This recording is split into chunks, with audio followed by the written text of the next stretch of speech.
August 7th, 1942. 16,000 United States Marines are wading through chest-deep surf onto a place most of them can't even pronounce, Guadalcanal. It's a steaming chunk of jungle in the Solomon Islands, and these men have one job that sounds deceptively simple on paper. Capture an airfield the Japanese are building. They take it in about 36 hours with surprisingly light resistance. The Japanese retreat into the jungle.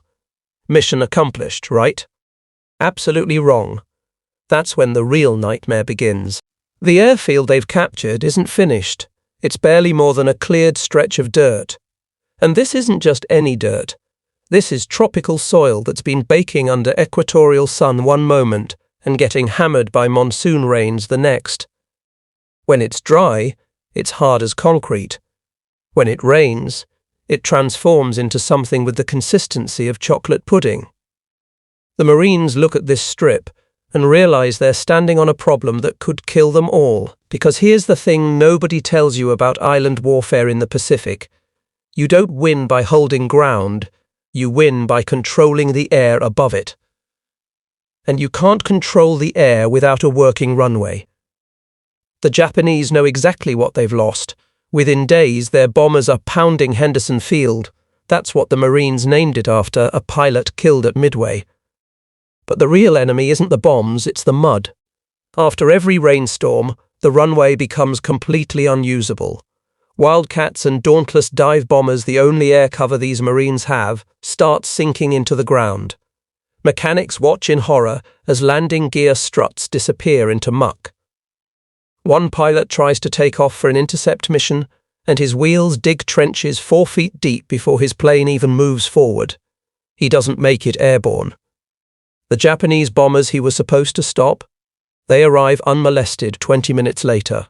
Engineers try everything they know. They pack the runway with crushed coral from the beach. It washes away in the next downpour. They lay down pierced steel planking borrowed from bridge-building supplies. It warps and buckles under the tropical heat. They attempt compacting the soil with rollers.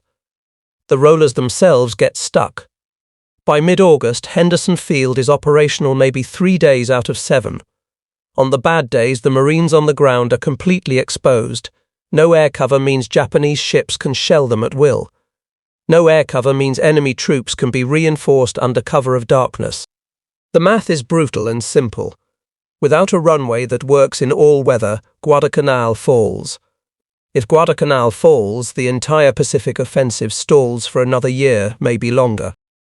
Back in Washington, this problem lands on the desk of the Army Corps of Engineers. They're getting desperate radio messages from the Pacific that all say the same thing. We need a solution, and we need it yesterday. The Corps of Engineers isn't starting from scratch. They've been wrestling with the soft ground runway problem since before Pearl Harbor, running tests at airfields from Louisiana swamps to Alaskan tundra. But everything they've tried has failed in one way or another. And now they're watching those failures play out in real time 7,000 miles away in the Pacific. The first serious attempt came in early 1941, when engineers tested something called square mesh track, a grid of welded steel bars that looked like reinforced chain-link fence made from rebar. The theory was sound. Create a rigid framework that distributes weight across a wider surface area. Did down at Langley Field in Virginia, rolled a B-17 across it, and watched the mesh fold like tinfoil under 30 tons of bomber.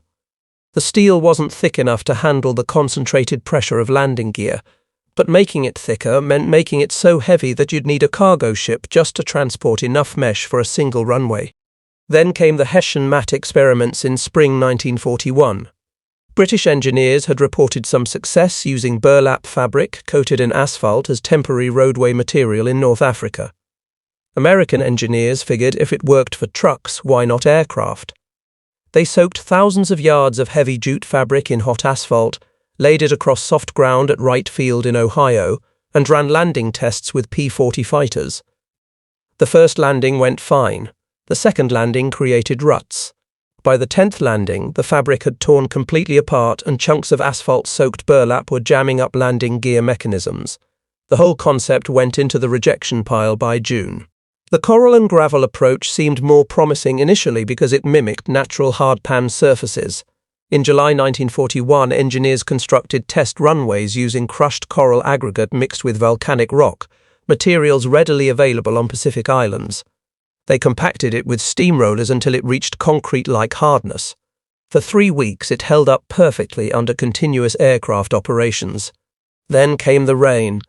Not a sprinkle, a proper tropical deluge that dumped 6 inches in 2 hours. The entire surface transformed into slurry. Engineers watched as the carefully graded runway developed gullies deep enough to hide a man. Worse, once coral gets wet and breaks down, it's almost impossible to recompact. You essentially have to start over. Pierced steel planking (PSP) came closer to working than anything else. Developed by the British for rapid road construction, these were flat steel plates about 10 feet long and 15 inches wide with holes punched through them to reduce weight and improve traction. The United States military started testing PSP for runways in August 1941 at Bolling Field. Engineers loved the speed of installation. You could essentially shingle a runway in days instead of weeks. But PSP had a fatal flaw in tropical heat. Steel expands when it gets hot, and under the equatorial sun, those plates would buckle and warp, creating ridges that could shear off landing gear. Pilots reported that landing on warped PSP felt like touching down on a washboard at 80 miles per hour. By autumn 1941, the engineering teams were running out of ideas and running out of time. December 1941 changes everything. Pearl Harbor isn't just a military disaster, it's a wake-up call that the Pacific Theater will demand solutions nobody has invented yet. The Corps of Engineers puts out an urgent contract request to American steel manufacturers. We need a runway surface that can be installed in days, support aircraft up to 50,000 pounds, work in mud and coral equally well, and survive tropical conditions without warping. Oh, and it needs to be light enough to ship across an ocean on cargo vessels already overloaded with tanks and ammunition. Carnegie-Illinois Steel Corporation in Pittsburgh takes the contract.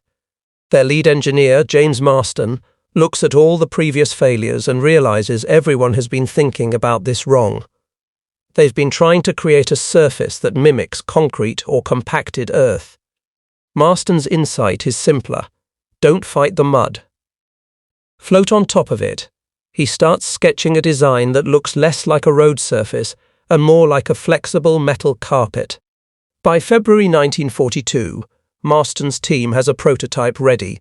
It's a steel plank measuring exactly 10 feet long and 15 inches wide. But everything else about it is revolutionary. First, the thickness. 3/16 of an inch of high-strength steel. That's thick enough to resist buckling under load, but thin enough that each plank weighs only 66 pounds. Heavy enough that 2 men can wrestle it into position without machinery. The engineers punch rows of holes through the entire surface, creating a pattern that looks almost like an industrial cheese grater. These aren't decorative. Each hole serves 3 purposes: reduces weight by roughly 30%, allows water to drain through instead of pooling on top, and creates edges that give aircraft tires something to grip. But the real genius is in the edges. Both long sides of each plank have interlocking features that Marston's team spent months perfecting. One edge has a raised lip with a hooked end that curves upward. The opposite edge has a corresponding channel. When you lay 2 planks side by side, that hook slides into the channel and locks. Not with bolts or welds, just mechanical pressure. The connection is strong enough that a 50,000-pound aircraft can roll across the seam without the plank separating. But it's also flexible enough that the entire mat can bend and conform to uneven ground without breaking apart. The short ends of each plank have a different interlocking system, a simple overlapping joint where one plank's end slides under the next. This creates a continuous surface running the length of a runway without any gaps wide enough to catch a wheel. The overlap also means that as weight presses down, the planks actually lock tighter together rather than spreading apart. In March 1942, the Army runs tests at Camp Claiborne in Louisiana, deliberately chosen because the soil there is notoriously soft, almost as bad as Pacific mud. Engineers lay down 1,200 square feet of Marston's interlocking planks directly on top of unprepared swampy ground. They roll a fully loaded B-17 across it. The mat flexes. You can actually see it ripple as the weight passes over, but it holds. They run 50 takeoffs and landings over 3 days. The mat develops some surface scratches, but 0 structural failures. When they pull up a section to inspect underneath, the ground has compressed about 2 inches, but the interlocking system has distributed that compression evenly. There are no stress fractures, no separation at the seams. The military orders 60 million square feet immediately. Understanding why these mats worked requires looking at the physics of what happens when a 30-ton bomber lands on soft ground. The problem isn't the total weight, it's how that weight gets concentrated. A B-25 Mitchell bomber weighs around 35,000 pounds fully loaded, but all that weight presses down through 2 main landing gear struts and 1 tail wheel. Each main gear has 2 tyres, which means you're concentrating 35,000 pounds onto roughly 4 square feet of contact area. That's nearly 9,000 pounds per square foot hitting the ground every time a plane lands. Soft soil can typically support maybe 300 pounds per square foot before it starts giving way. You don't need complex math to see the problem. Marston Mat solves this through load distribution across multiple planes, literally multiple planks working as a unified system. When a landing gear wheel touches down on one plank, that plank doesn't act alone. The interlocking hooks and channels mean the force transmits immediately to the 4 adjacent planks, 2 on each side and 1 in front and behind. Those planks in turn share the load with their neighbours. It's a cascading effect. By the time that 9,000 pounds per square foot reaches the actual ground underneath, it's been spread across roughly 100 square feet of mat surface. The ground now only sees about 90 pounds per square foot, well within the bearing capacity of even terrible soil. The flexibility of the system is just as critical as its strength. Concrete runways are rigid, which works beautifully on solid foundations but fails catastrophically on soft ground. When one section of concrete sinks even slightly lower than the surrounding area, the rigid slab cracks. Once it cracks, water infiltrates and the whole thing deteriorates rapidly. Marston Mat doesn't crack because it isn't trying to be rigid. Each plank can move independently by tiny amounts, we're talking fractions of an inch, while still maintaining that interlocking connection. The entire runway surface essentially floats on the ground like a giant steel raft, conforming to whatever settling or shifting happens underneath without breaking apart. The holes punched through each plank do more than just reduce weight. They create what engineers call a semi-permeable surface. When it rains, and in the Pacific it rains constantly, water doesn't pool on top of the runway, creating hydroplaning hazards. It drains straight through the holes. But here's the clever part. The holes are only about 2 inches in diameter, which means aircraft tyres, which are much wider, still have plenty of solid steel to grip. The tyre sees effectively solid surface while water sees a drain. Testing at Wright Field in April 1942 showed that water cleared from Marston Mat runway 6 times faster than from solid surfaces. The interlocking edges also solve a problem nobody expected: bomb damage repair. When a Japanese bomber puts a crater in your runway, you can't just patch Marston Mat like you'd patch concrete. You have to replace entire sections. But because the planks interlock without welding or bolting, repair crews can simply unlock the damaged planks, slide them out and drop new ones into place. At Henderson Field, engineers timed this process. A bomb crater that destroyed a 20-foot section of runway could be fully repaired and operational again in under 40 minutes. That's not including filling the crater itself, just replacing the mat surface. Compare that to concrete, where a similar repair might take days and require specialized equipment to pour and cure new material. The system's simplicity meant training requirements were minimal. You didn't need specialized engineers to install Marston Mat, just men who could follow a pattern and work fast. Henderson Field, August 17, 1942. The first shipment of Marston Mat arrives on Guadalcanal aboard cargo ships that had to run a gauntlet of Japanese submarines to get there. Naval Construction Battalion personnel, the Seabees, unload 36 tons of steel planking onto the beach while Zero fighters strafe the shoreline. They're working against a deadline that isn't measured in days. It's measured in hours before the next Japanese bombing raid. The Seabees have never seen this material before. Most of them were civilian construction workers a few months ago. Carpenters, steelworkers, equipment operators, pulled from jobs building highways and bridges across America. Now they're in a combat zone trying to figure out how to assemble a runway from scratch while people are actively shooting at them. The first thing they realize is that 66 pounds per plank sounds manageable until you're carrying those planks hundreds of yards in 100-degree heat with 90% humidity. They develop a rhythm out of necessity. Two-man teams grab planks from the stockpiles and haul them to the runway edge.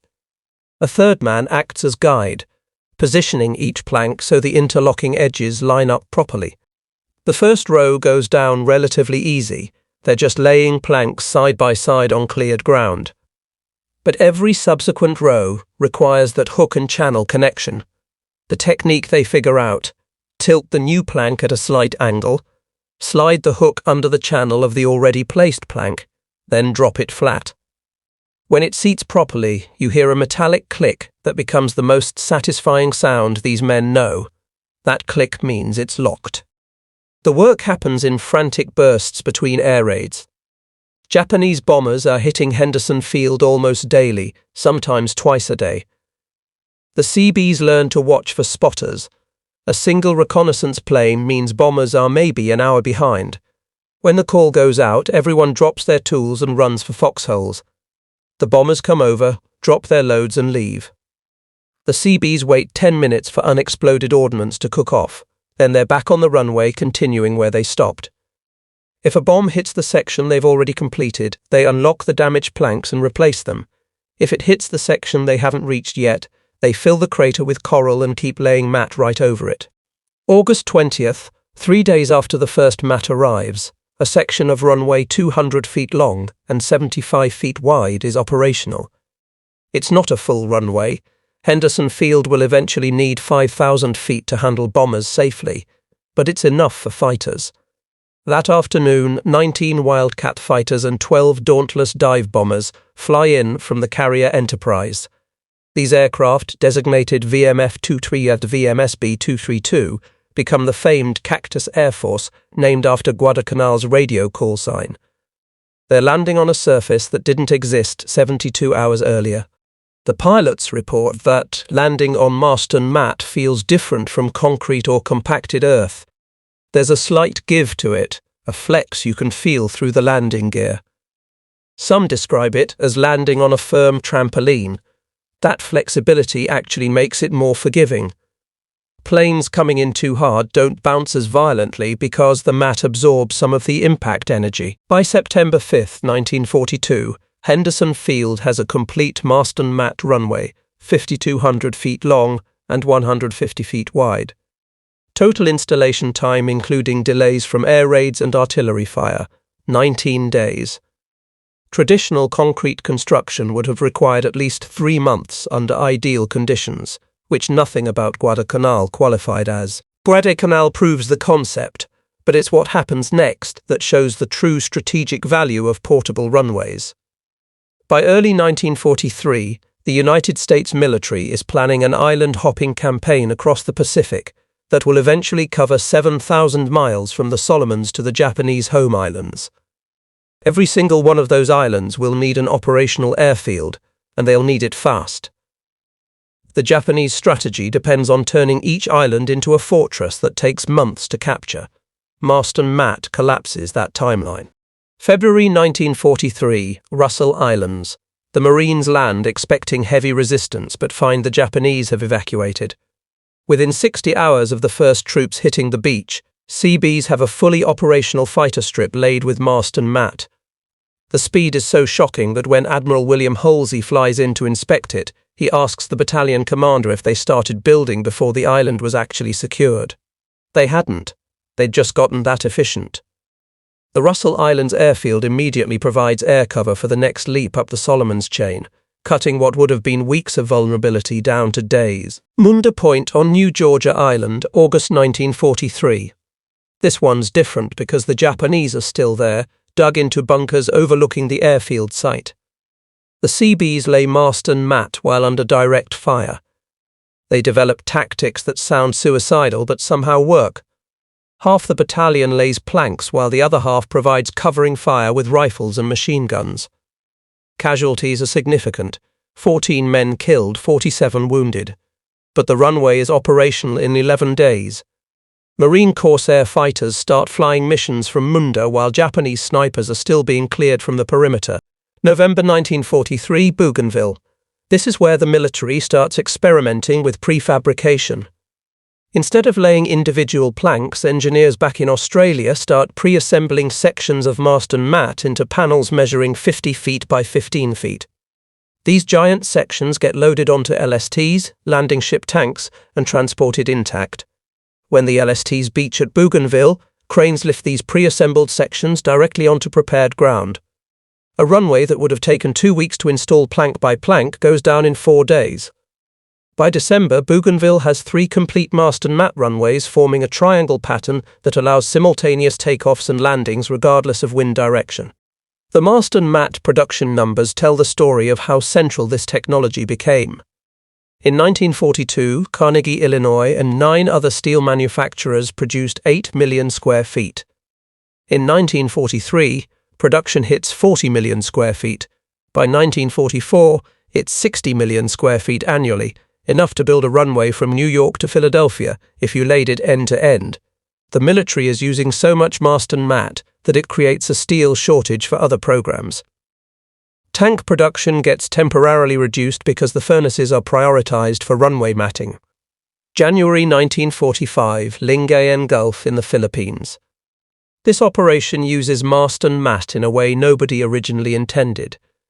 Engineers lay it across sandy beaches to create instant piers and roadways for supply trucks. They discover the mat works just as well for distributing wheeled vehicle loads as it does for aircraft. Supply convoys that would normally bog down in beach sand can now drive directly from landing craft to supply dumps inland. February 1945, Iwo Jima. This might be the most famous Marston Mat installation of the war, though few people recognize it. The volcanic ash on Iwo Jima is so fine and loose that it's like trying to build on powdered sugar. Concrete won't cure properly because the ash gets mixed into it. Compacted earth is impossible because there is no earth, just ash. Marston Mat becomes the only viable option. Seabees lay it across all 3 airfields on the island, while the battle for Mount Suribachi is still raging. The war ends in August 1945. And military planners assume Marston Mat will be obsolete within months. Peacetime means you can take your time building proper concrete runways. The steel gets stockpiled at depots across the Pacific, thousands of tons of it sitting in warehouses, waiting to be scrapped or sold off. Then June 25, 1950 happens. North Korea invades South Korea, and suddenly the United States military is scrambling to establish air superiority in a theater where infrastructure barely exists. Those stockpiles of Marston Mat get pulled out of storage.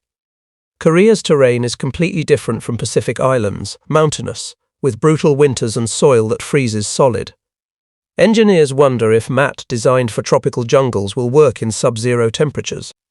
They find out quickly: steel gets brittle in extreme cold, but the interlocking design still holds. The flexibility that made the mat work on soft ground also makes it work on frozen ground. When soil freezes and expands, the mat flexes upward. When it thaws and contracts, the mat settles back down.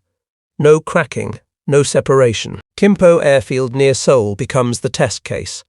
September 1950, the airfield is in ruins. North Korean forces destroyed the concrete runways before retreating. United States Air Force engineers lay Marston Mat right over the broken concrete, creating an operational runway in 72 hours. F-86 Sabres start flying combat missions from Kimpo, while concrete repair crews are still jackhammering rubble on adjacent sections. The Korean War sees 38 airfields using Marston Mat, and the military starts calling it by a new designation, PSP, pierced steel planking. The name Marston Mat fades from official use, but the technology stays identical. Vietnam 1965. The mat shows up again, now almost 25 years old. Some of it is literally the same steel planks used on Guadalcanal, still functional after 2 decades. Engineers lay it at places like Da Nang and Bien Hoa, creating dispersal pads for helicopters and expansion areas for existing runways.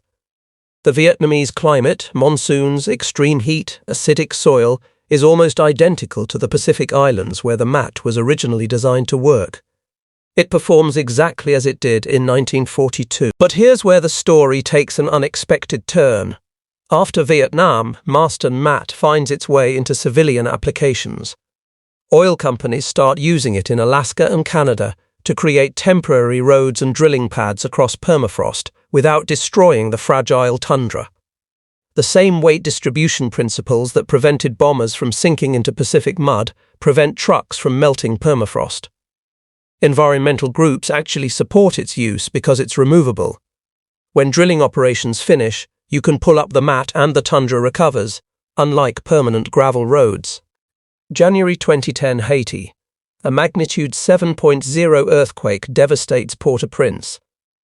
The international airport's runway is intact, but the surrounding infrastructure is destroyed, creating massive bottlenecks for relief flights.